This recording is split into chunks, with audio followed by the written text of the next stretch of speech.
3, 2, 1.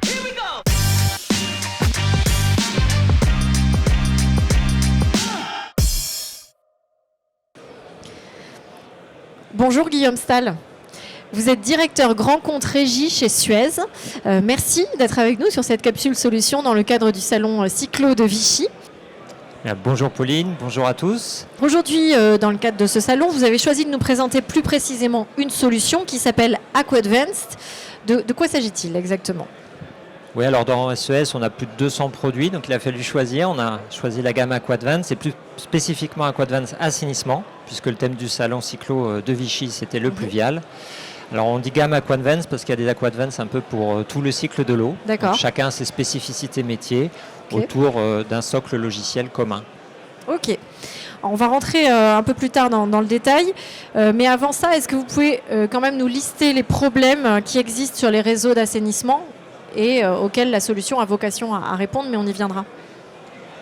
Alors les systèmes d'assainissement, comme on le sait, ce sont des systèmes quand même assez complexes qui sont soumis à des contraintes, qu'elles soient récurrentes ou ponctuelles. Ça peut être des obstructions qui vont générer des débordements ou des déversements au milieu naturel.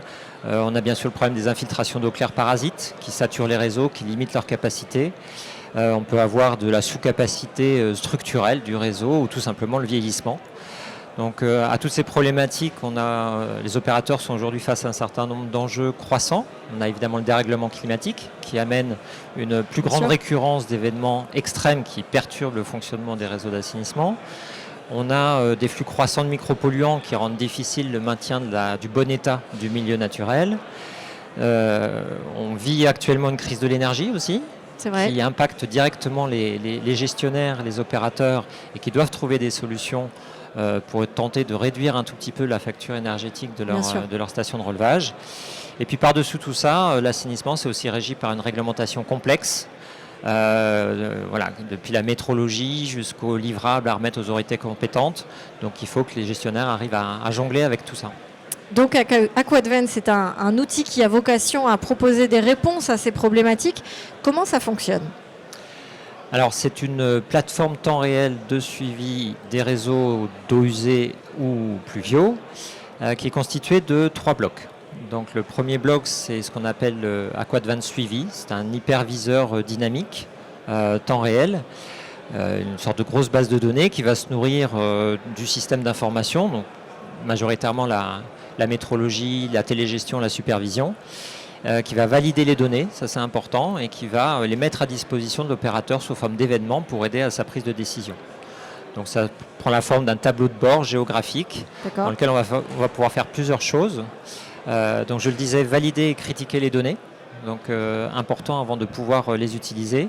On va contextualiser les données en fonction d'une situation de temps sec ou de temps de pluie. C'est un peu la clé en assainissement d'avoir cette contextualisation.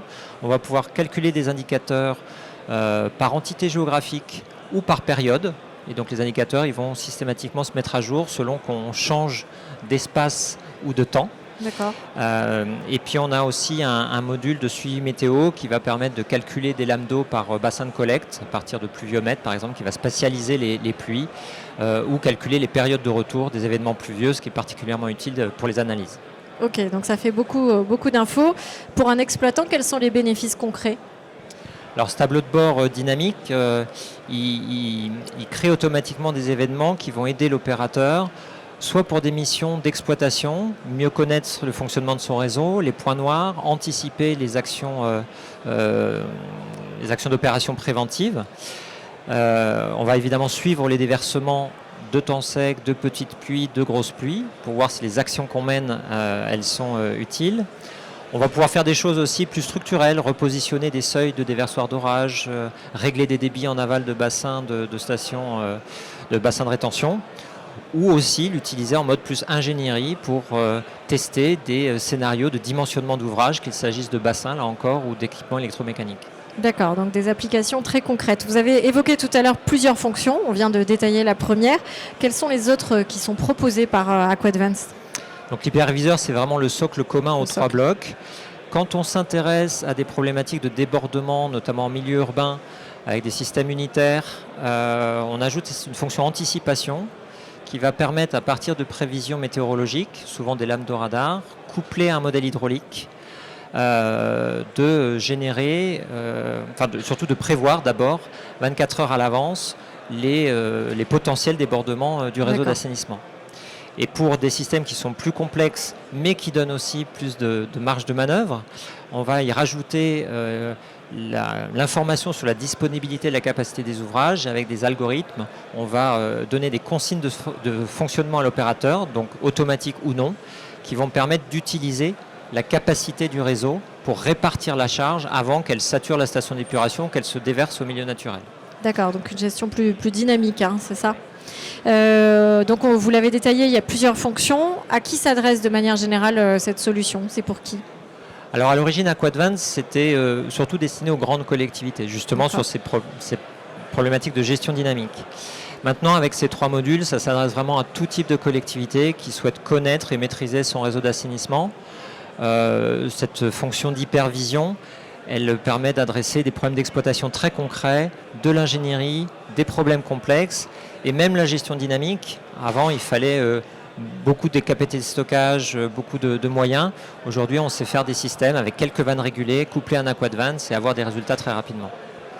Alors une question que peuvent se poser justement ces collectivités, c'est est-ce qu'il y a besoin d'une formation pour prendre en main cet outil perfectionné ou est-ce que ça s'intègre facilement dans des systèmes déjà existants? Alors c'est des outils au départ qui sont vraiment conçus par des exploitants pour des exploitants, donc leur prise en main est relativement intuitive pour le métier qui les concerne. C'est des outils qui s'intègrent dans le système d'information puisqu'ils s'alimentent de l'ensemble des données existantes. Après, ça demande un petit peu de prise en main, mais donc on accompagne bien évidemment les utilisateurs dans l'intégration du système, dans le paramétrage, dans la prise en main, dans la formation, tout au long de la mise en place de l'outil. Et de l'utilisation, ok. Des outils de ce type, c'est vrai qu'il en existe plusieurs sur le marché. Quelle est votre différence, votre plus-value chez Suez? Alors, l'innovation historique d'AquaAdvance, ça reste la partie qu'on appelle gestion dynamique. Vraiment ce couplage prévision météo, modèle, qui donne de très très bons résultats et qui est assez inégalé sur le marché. Je citerai 2 autres modules qui sont plus standards, on va dire, qu'on retrouve dans la partie AquaAdvance suivi. Un, c'est ce qu'on appelle le module Coyote. C'est en fait un module qui permet de générer des débits à partir du fonctionnement des postes de relevage et de la géométrie des bâches. Donc ça a 2 avantages, ça permet de mieux piloter ces postes et d'anticiper des dysfonctionnements, par exemple des colmatages, mais ça va aussi nous permettre d'avoir moins de débimétrie en réseau et malgré tout d'avoir une bonne maîtrise des flux, ce qui nous a conduit à un 2e module qu'on a créé, qui est le module sur les eaux claires parasites, puisque grâce à toute cette information, on arrive à cartographier, sectoriser le réseau, déterminer les secteurs qui sont les plus contributeurs en eau claire parasites pour aller préciser les investigations sur le terrain, les interventions de travaux et voir l'impact de ces travaux dans le temps. D'accord. Alors voilà 2 atouts majeurs d'AquaAdvance, mais actuellement on parle beaucoup du diagnostic permanent qui doit être réalisé par les collectivités. Est-ce qu'AquaAdvance peut aussi répondre à cet impératif ? Alors c'est une question qu'on s'est posée par rapport à la méthodologie du diagnostic permanent et on s'est rendu compte que finalement dans la mise en place du DiagPerm, une grande partie des données étaient déjà logées, étaient issues finalement d'un outil comme AquaAdvance. Et donc on s'est dit on va créer ce module pour synthétiser l'ensemble de ces informations, créer les indicateurs pertinents selon les recommandations du guide de l'ASTE, faire des analyses croisées, gérer des plans d'action aussi, leur mise en place et leur suivi, et puis aller jusqu'à la gestion des livrables documentaires, notamment les bilans mensuels et annuels d'autosurveillance. Vous évoquiez tout à l'heure le sur-mesure. Est-ce qu'on peut, entre guillemets, si on est un client intéressé, tester, voir si ça peut correspondre à notre situation ? Oui, alors on propose de plus en plus, on en a un qui se termine à Metz, des pilotes. On choisit un bassin de collecte, on déploie la solution, on fait les calages et le client du coup arrive à se projeter si ça l'intéresse ou non. Quelles sont vos références aujourd'hui que vous mettez en avant, vos implantations sur le marché ? Alors sur les gros AquaAdvance de type gestion dynamique, On connaît maintenant, pas mal de gens connaissent les références de la région parisienne. On a le SIAP, D'accord. les Hauts-de-Seine. La ville de Paris vient de démarrer son projet dans la perspective des JO 2024 avec la baignade en Seine. On a Bordeaux, Biarritz, Marseille qui sont des grosses références où on couple aussi ça avec ce qui se passe sur le milieu marin. Plus proche de nous, dans la région Auvergne-Rhône-Alpes, on peut citer Roanne, Montluçon, Moulins, Grenoble. D'accord. Dans le Grand Ouest, Nantes. Beaucoup de grandes villes. Donc là je vous ai cité, je dirais, les villes un peu emblématiques d'un Aquadvance, Bien métropole d'une certaine taille et qui rencontrent des problématiques assez importantes. Et est-ce qu'on peut rentrer dans le détail peut-être d'un exemple? On réclame toujours des chiffres, mais pour comprendre des retours d'expérience concrets, est-ce que vous avez un exemple? Oui, on a l'exemple alors qui est en train de se mettre en place, donc ce n'est pas un D'accord. retour d'expérience, mais la Rouennaise de l'eau a, dans le cadre de son schéma directeur assez conséquent, d'une 40aine de millions d'euros, sur une opération qui consistait à installer des bassins de rétention, le couplage avec une solution Aquadvance et la mise en place de vannes régulées va permettre de diviser par 2 la capacité de stockage installée. Et donc, de facto, c'est 50% d'investissement en moins sur cette solution, de manière à mieux répartir la charge du réseau sur l'ensemble des capacités du réseau et éviter les débordements auxquels ils étaient confrontés. Et c'est assez significatif. Merci beaucoup Guillaume Stahl Merci Pauline. de toutes ces explications et à bientôt sur le salon Cyclo. À bientôt.